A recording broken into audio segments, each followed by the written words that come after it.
Hi knitters, welcome to episode 87 of the Knitty McPurly podcast. I am Devin Ventry. You can find me online at DevinATknittymcpurlyDOTcom.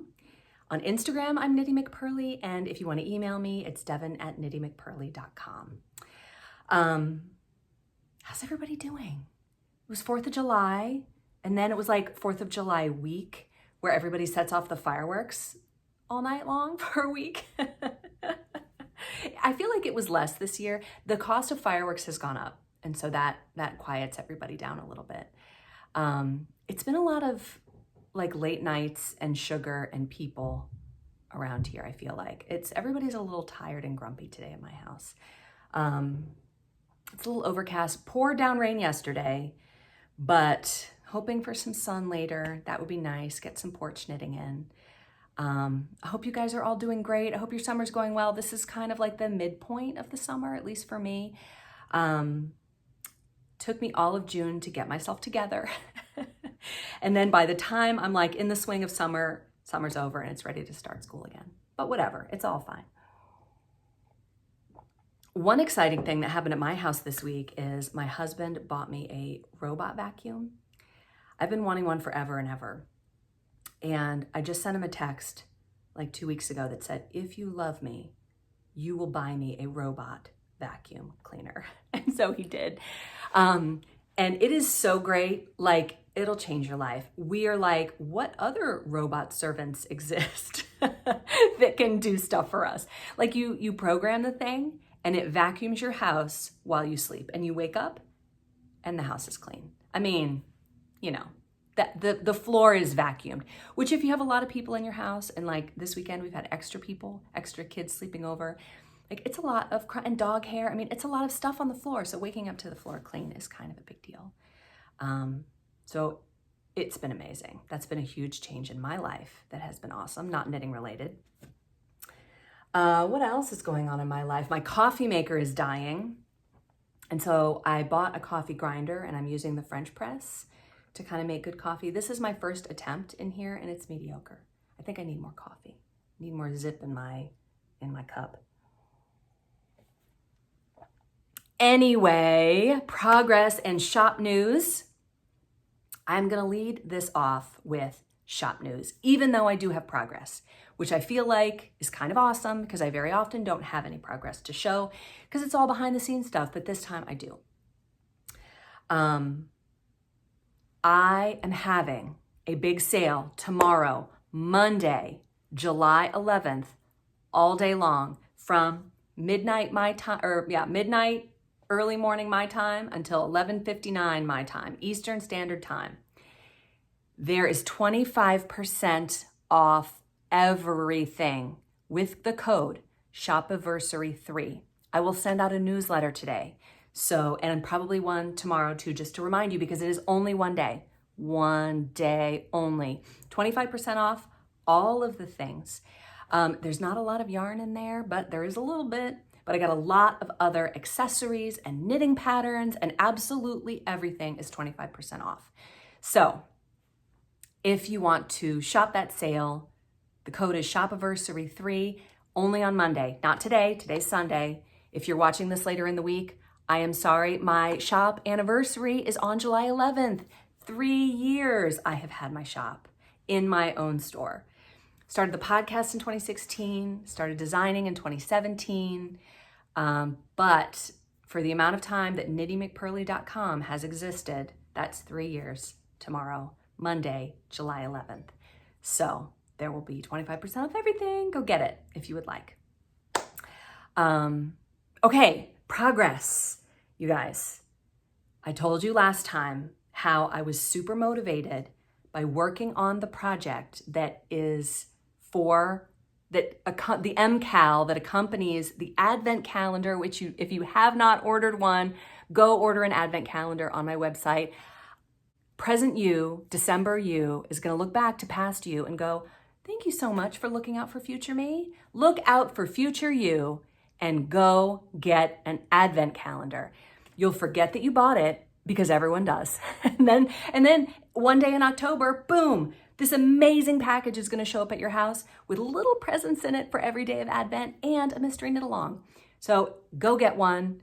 Future you will thank past you, which is right now. Present you, look out for future you.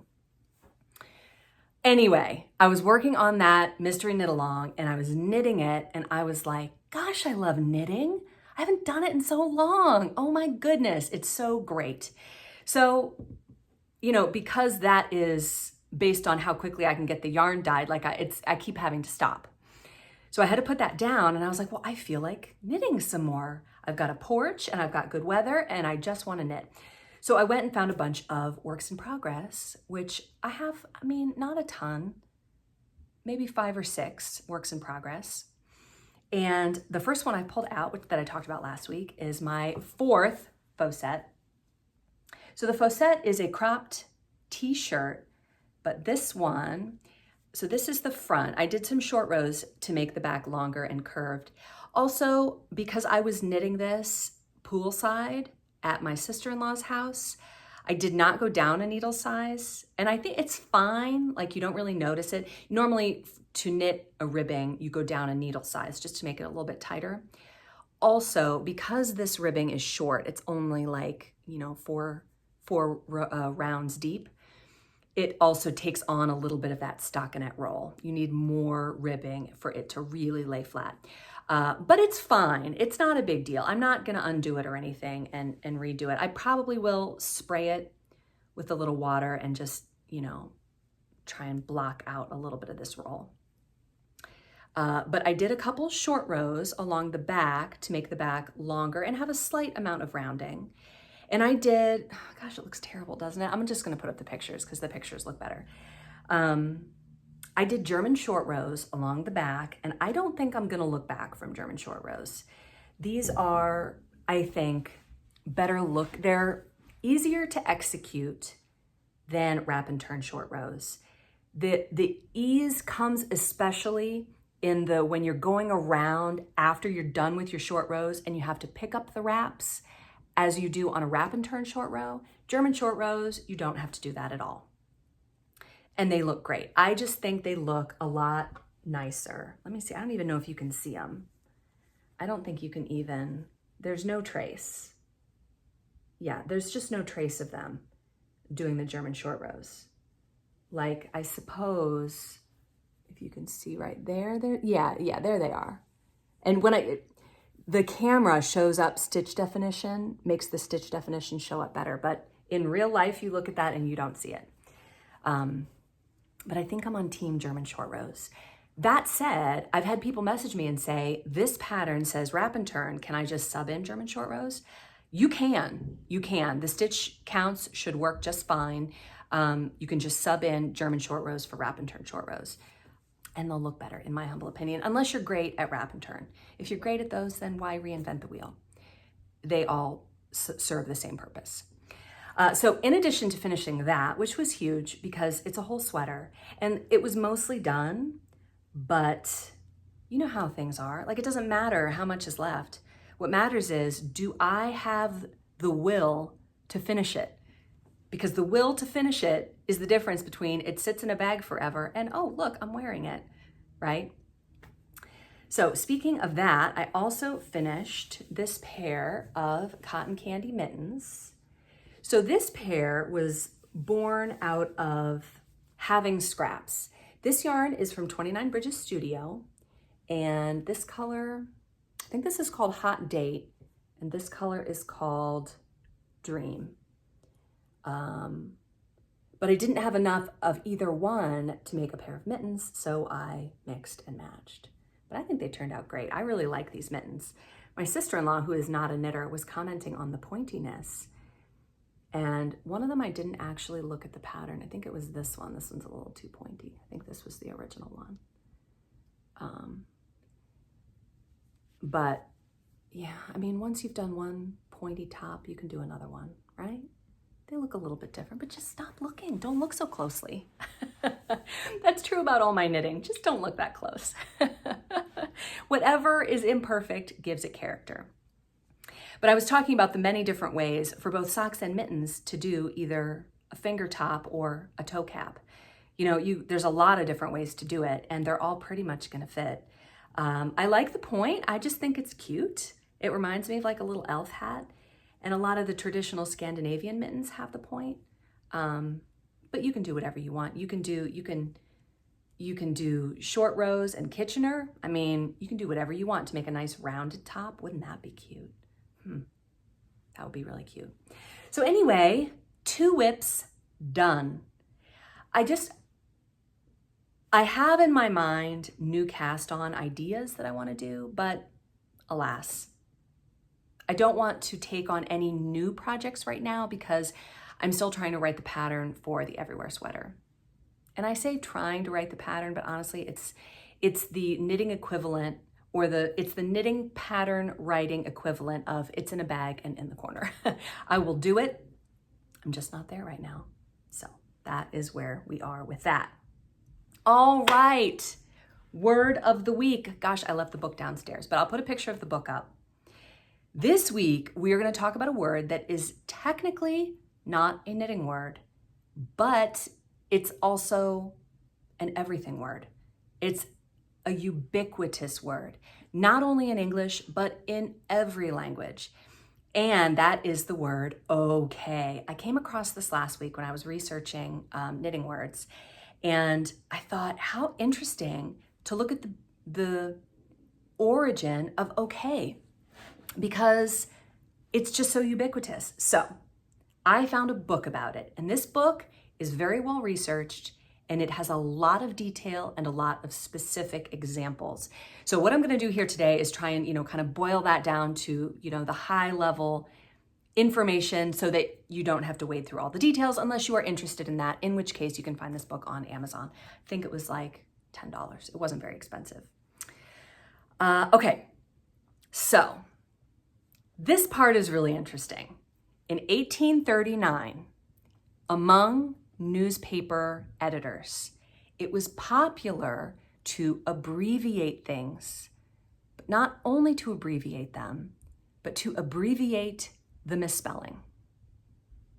Like, you think that's crazy, but then, look at the acronyms that we use nowadays, there's the basic, LOL, BRB, but there are some really, really long, crazy ones that no one ever actually says that thing.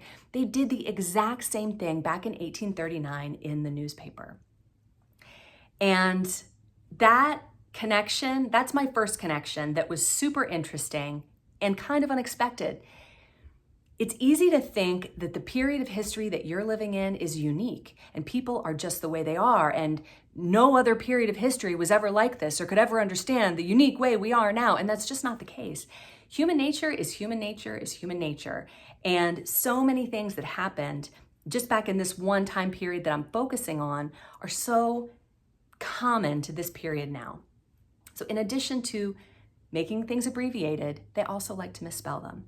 So when someone says, what is okay about? What does that mean? The short answer is, it stands for all correct. OLLKORRECT. All correct, okay. That's the short answer. Now, there is a whole book about it, and the larger answer is super, super interesting. I won't go into all of it, but that's the basis of it.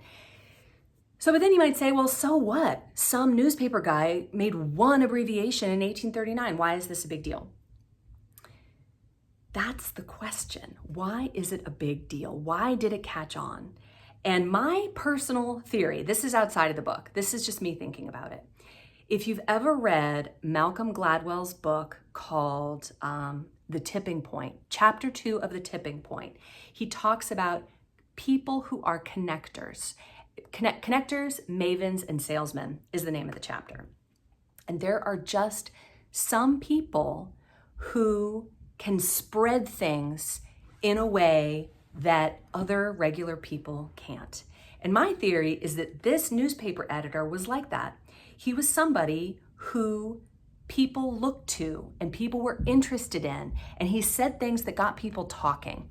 Because after this, did I write down the date? Recently after that, a few months later, I think it was like September. So this happened May 23rd, 1839 in the Boston Morning Post. A few months later in like September, a newspaper editor in New York City picked up on the okay and was using it. So it has spread. Then, a year later, well, I guess it would be a little bit less because campaigning would start before the election of 1840. In the presidential election of 1840, this was Martin Van Buren versus William Henry Harrison. Hold on. Okay, Martin Van Buren is the Democrat candidate. William Henry Harrison is the Whig candidate, which I think was like a prefiguring of the Republicans. Not 100% sure, but I'm pretty sure it was. Martin Van Buren is from Kinderhook. I think it's from New York. I'm pretty sure it was in New York. But anyway, Kinderhook is where he's from. So he adapts the name Old Kinderhook, OK. All right? OK becomes a part of his campaign slogan. But then he loses to William Henry Harrison, and a newspaper in Ohio who was for Harrison, I guess, put this big in a block thing where it says, "The people is all correct," OLLKORRECT, as if to say that, yeah, okay was the slogan for Martin Van Buren. Did I say that right? I hope I said that right.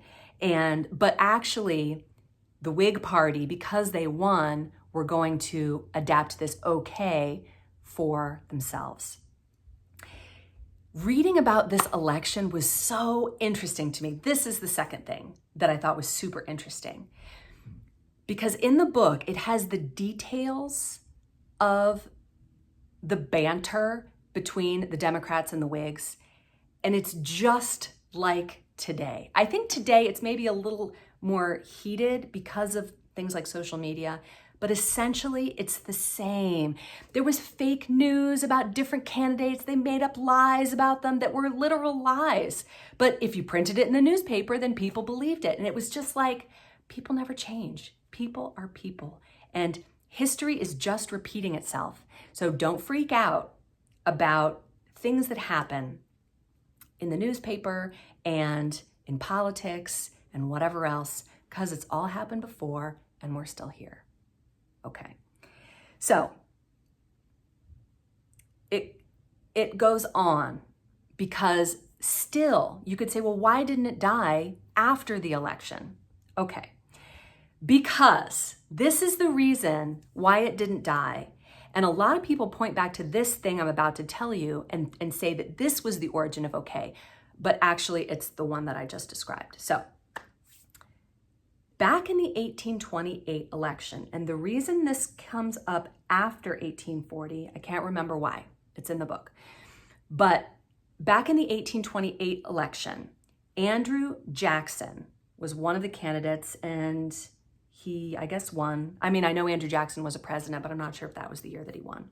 He served 2 terms as president, but he did not have the traditional intellectual academic upbringing that previous presidents had had. So as a result, some newspapers who didn't like him said he was stupid and ignorant and just dumb and shouldn't be president, which isn't really the case. He actually was very well educated, and he held a lot of jobs that required education up until the point that he was elected president. I think he was a lawyer and a senator, and he had done things. But the people who didn't like him wanted to paint him as this backwater hillbilly. And so they said that he spelled all correct wrong and that okay goes back to him. But there's no evidence for that. There's no evidence at all. This is just people who are trying to malign him. It's fake news.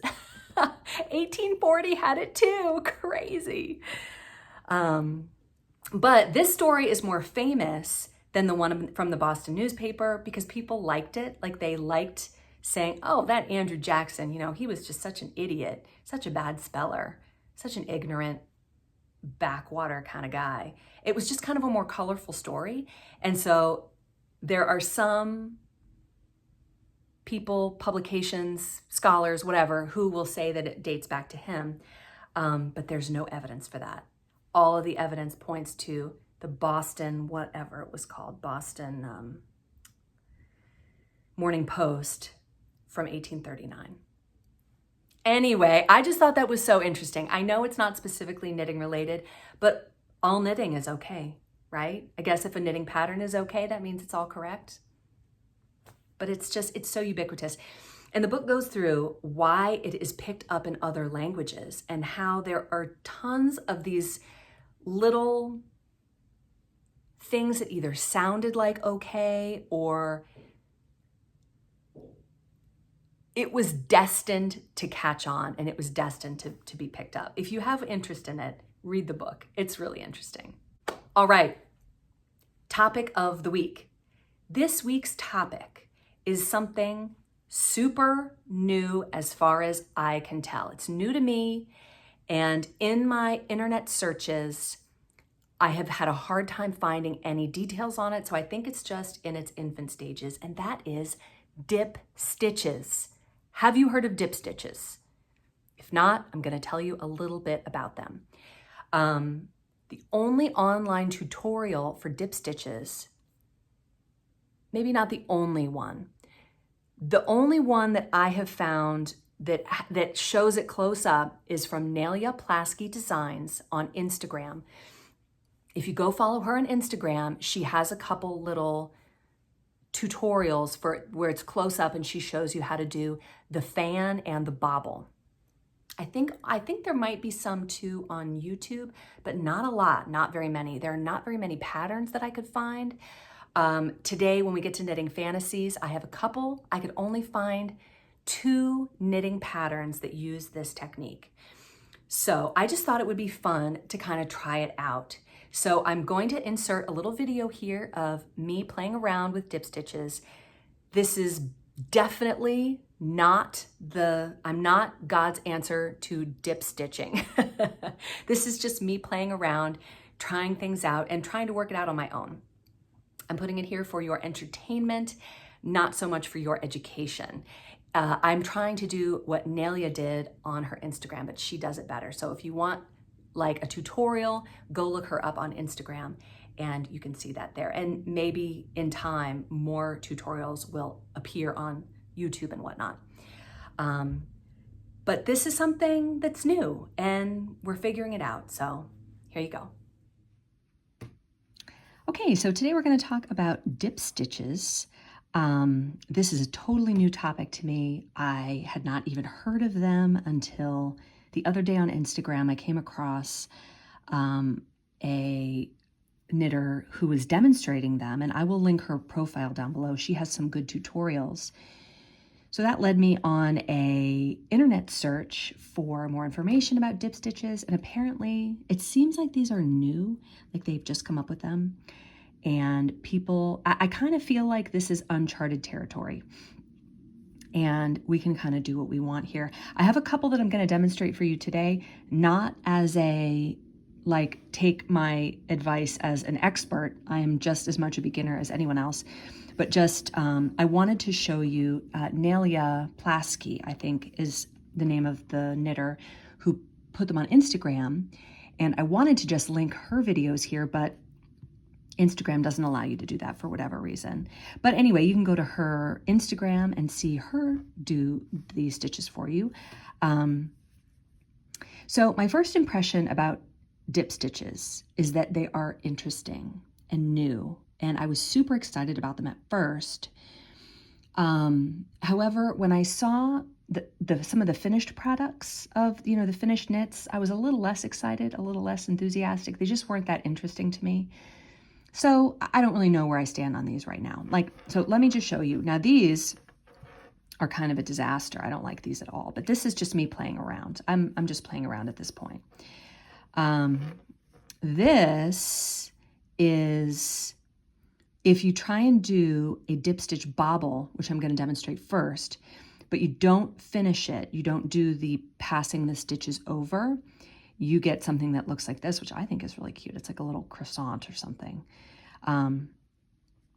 This is kind of an ugly dip stitch bobble. This one just didn't turn out great. I'm not sure why. It's like it's got too much of a hole up here. Maybe I need to tighten it up, but that's my first one. And this one is called a dip stitch fan, which I think is really pretty. I really like this one. And this is where I tried to do a dip stitch fan bigger.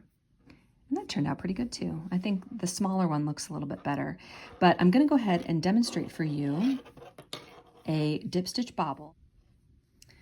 Okay, sorry about that. I realized that I was on the wrong side of the work. Okay, so again, I'm not an expert.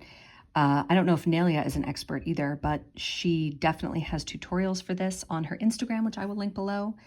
Now, to make the bobble, we're going to look at the next stitch on the needle, and we're going to find, I think it's these holes. It's the ones that are the middle leg of the stitch. And I'm going to count down, let's see, 1, 2, 3, 4, 5, 6, 7, 8. And I'm going to go right into that hole like that and grab the yarn. And then I'm going to pull it through. Now you don't want your fabric to pucker, okay? You want to pull it nice and big so that it lays nice and flat. Okay, now next we're going to go into the next hole and do the same thing. We're going to grab it and pull it through, do the same thing, okay? Third one. Oops, looks like I split it a little bit. There we go. Okay. All right, nice and flat. Fourth one.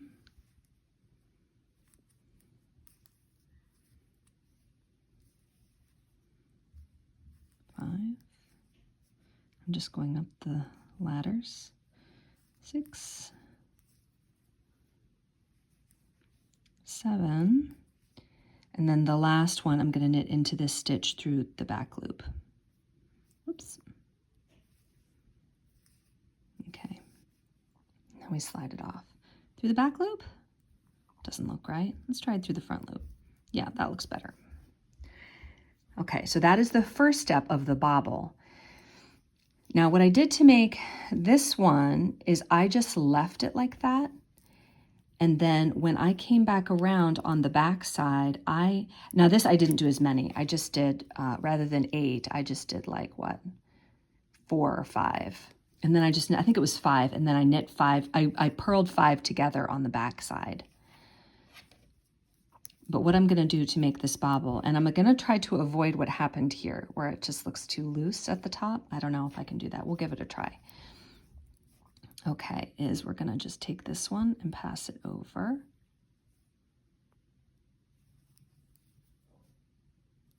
And you just keep passing them over until you have 1 stitch left. So you started with 1 stitch and you're gonna end with 1 stitch so that when you come back on the wrong side, it looks kind of cool, doesn't it? Like it's like a little, it reminds me of like wheat, like how wheat looks on the top. So shore it up there maybe, and I'm gonna keep knitting, and then when I get back to this, I'll show you how it looks on the back side. Okay, so here I am on the back side, and I'm just gonna purl like normal. I'm gonna do it a little tight here so that hopefully I don't end up with, now there is that gap there. I almost wonder, I feel like if you purled the 2 together, that might be good, but you would also have a decrease there.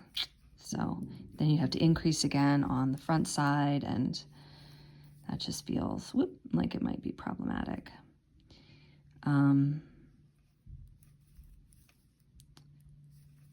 So again, this is meant to kind of whet your appetite for dip stitches rather than to be like a tutorial. Again, I don't love it. It's interesting.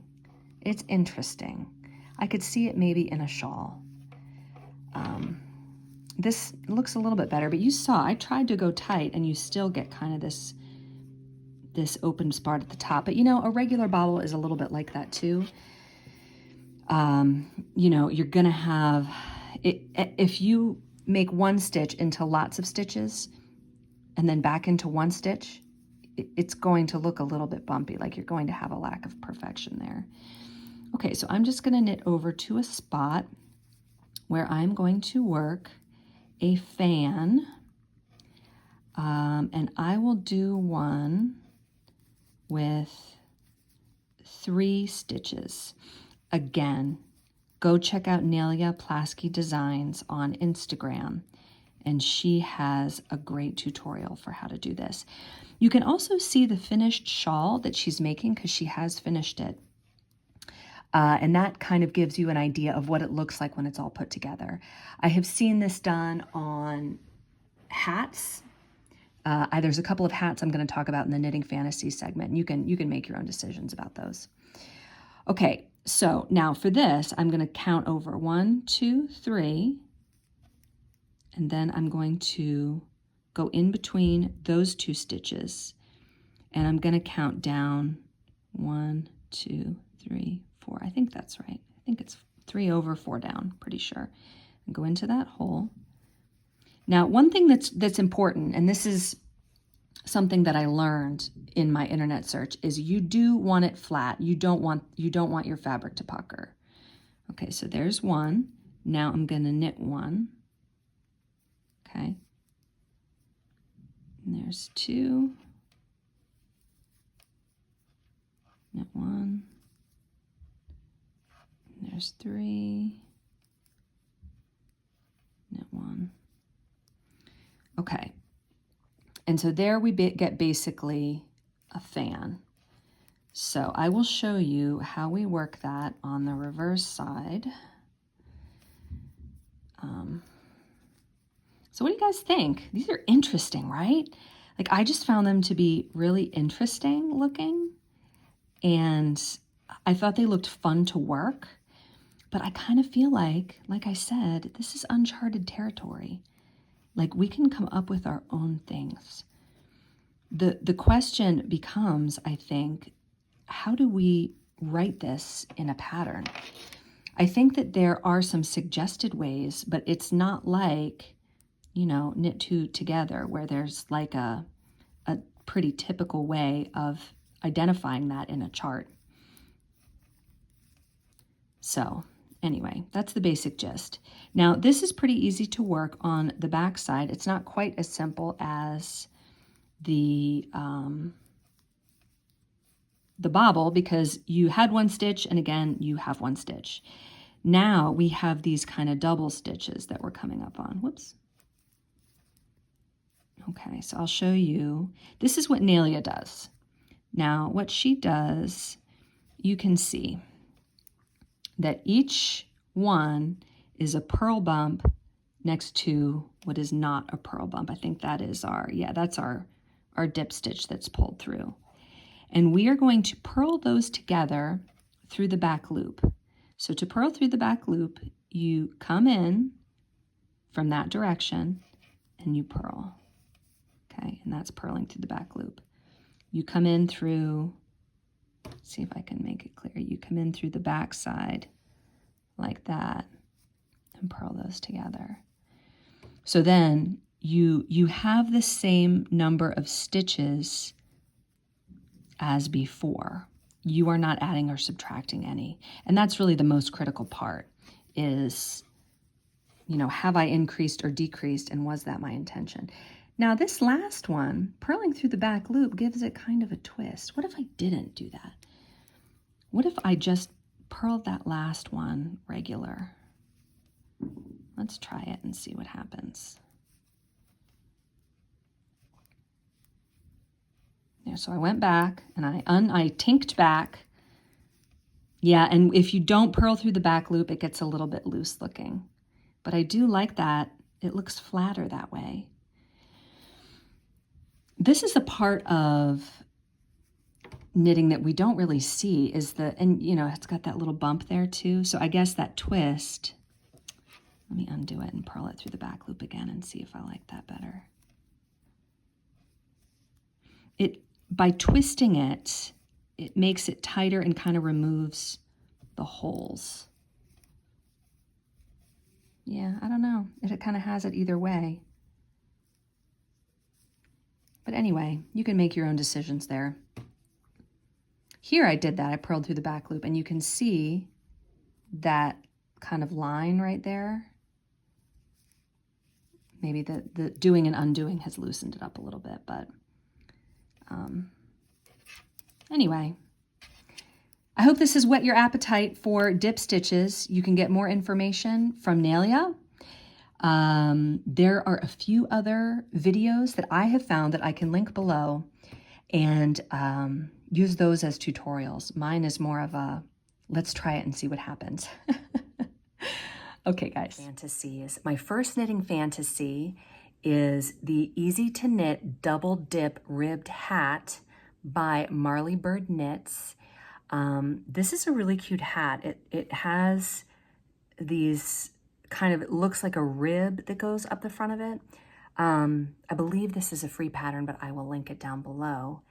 And the other one is by Taya Coleman. And I found this one linked on MDK. It used to be Mason Dixon Knitting. Now it's Modern Daily Knits, I think.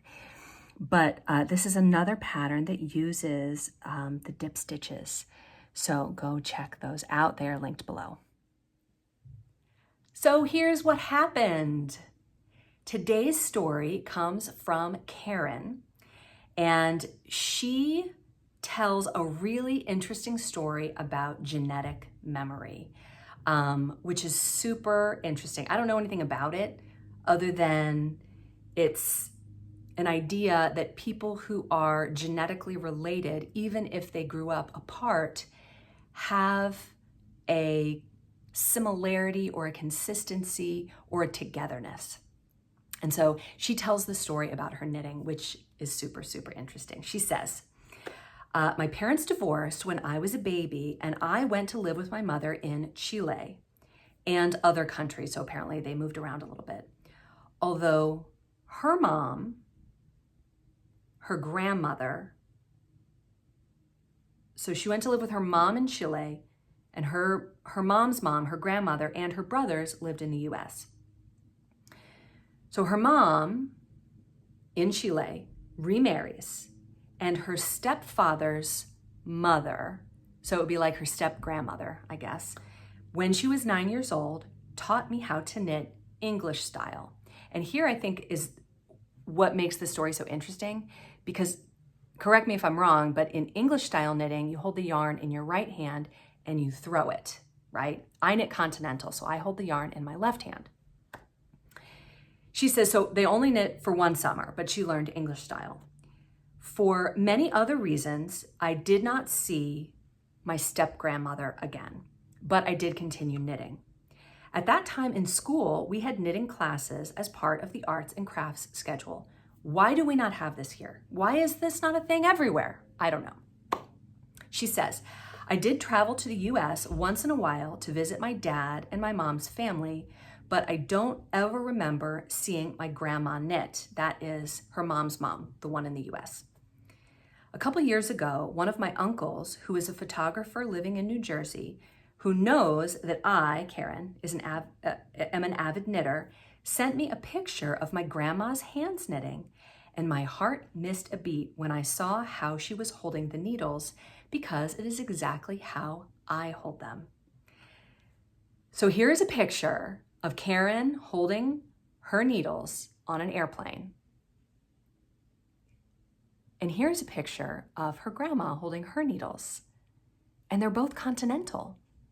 Interesting. Somewhere along the line, Karen switched from the English style that she was taught to the continental style that was part of the genetic memory.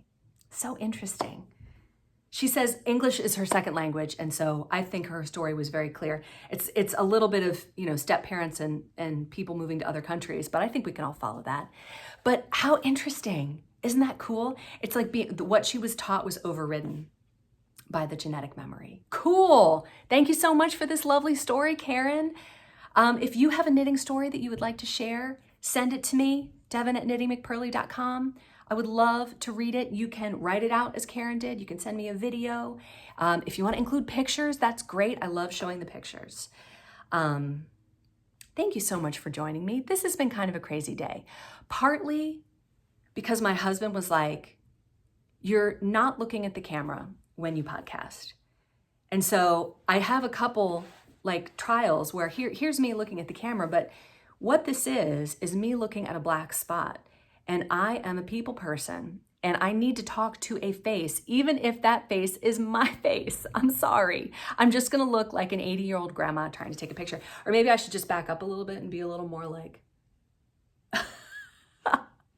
I can't talk to a dot. I just can't. I'm sorry. You know what? Maybe I could put like a little picture of a person there that I could talk to. That's a good idea. I'll try that next time, maybe. I actually tried it and I could not concentrate on what I was even saying. So this is just part of what it is to be on my podcast. I think a lot of people have the camera further away and so you just can't tell quite as much that they're not looking directly at it. But the closer I get, the more I'm like, oh gosh, thank you for watching this far. I love you guys. I'll see you next week. Don't forget about the sale, Shopiversary 3, Monday only, 25% off everything. Okay guys, see you next week. Bye.